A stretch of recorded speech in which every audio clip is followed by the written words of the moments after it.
half hour on Urdu Unplugged, we bring you 4 very different ground reports that focus on the Urdu language. Some that are more familiar, like the crisis in Urdu education, and other stories that are rarely reported, like the phenomenal work done by individuals. For instance, Dr. Parvez, the Vice-Chancellor of Maulana Azad University in Hyderabad, who works tirelessly to promote science in Urdu.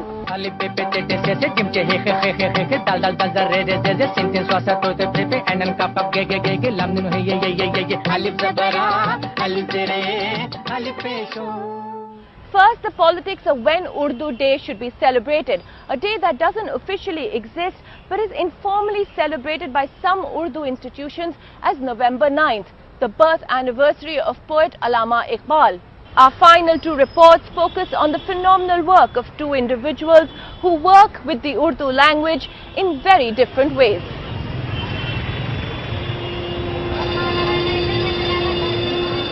School has just got over for the day for these students whose classrooms are housed in the historic old campus of Delhi College, what was once called the Anglo-Arabic School and College. Dr. Parvez, the current Vice-Chancellor of Maulana Azad University in Hyderabad, has had an association with Delhi College for the past 40 years, an institution that is often referred to as the centre of the Delhi Renaissance before 1857. इस building में जब Delhi College हुआ करता था, तो that was the college from where the Western sciences and mathematics was introduced into, at least I can say, North India, because educational renaissance linked with Delhi College.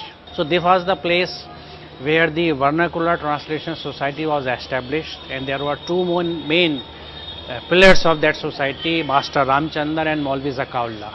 They translated a lot of books of mathematics and physics into Urdu, because at that time Urdu was the lingua franca and the medium through which all the education was imparted. We have the hall here. This was the assembly hall, and where we used to have all our cultural programs and debate competitions. And this important tablet, I would like to emphasize that it dates back to 1932, as we can see here.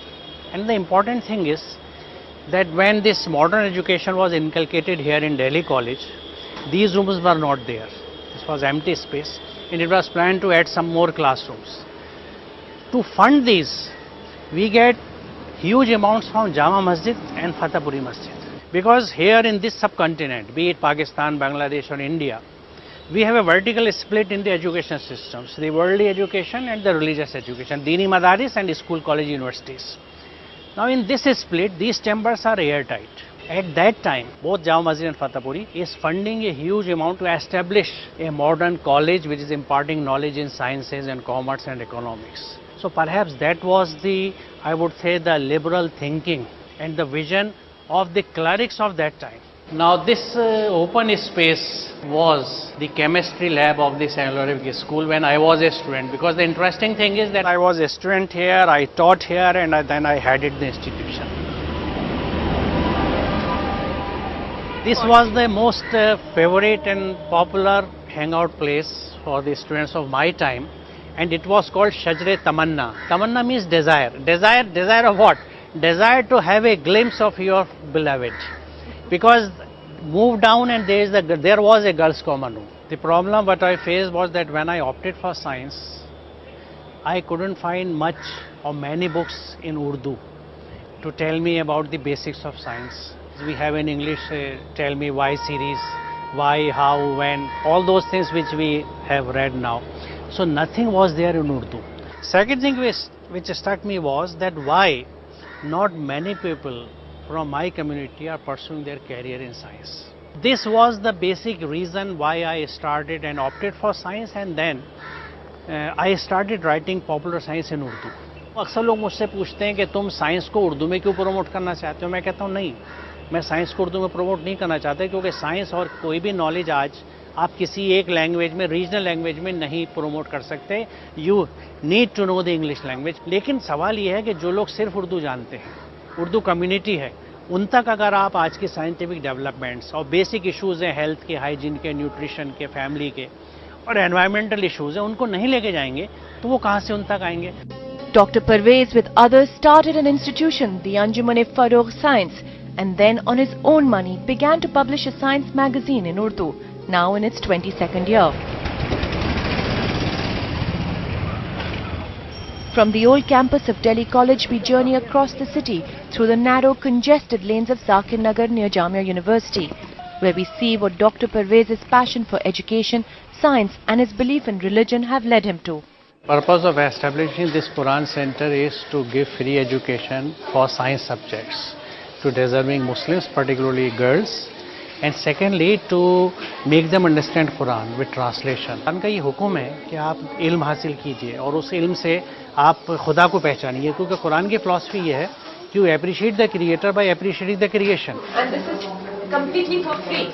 This is completely free because we are not charging anything. तमाम हुकूक से खुद बखुद वाक़ियत आसानी से हो जाए। लेकिन तीनों अल्फाज में आप देखें Most of those people who had got education from Old Delhi area, they have disconnected themselves from the Old Delhi and moved to new areas.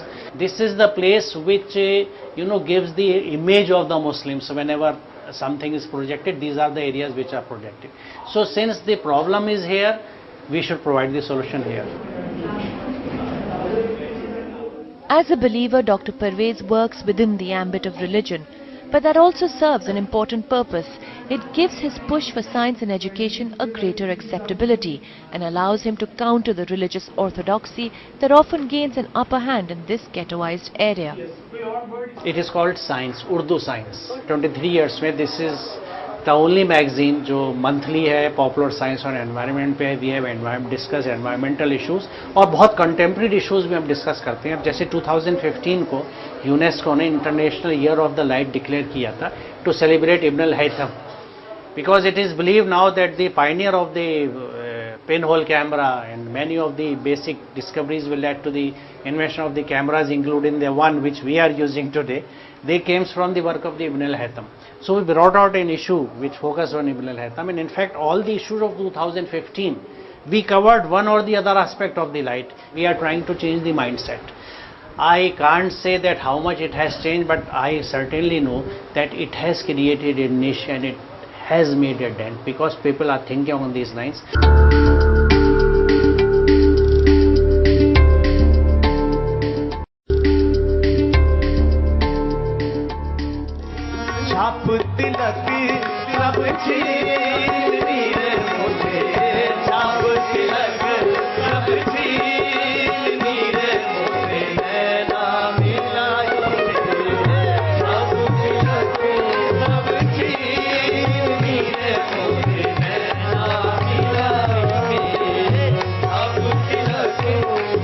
Yeah.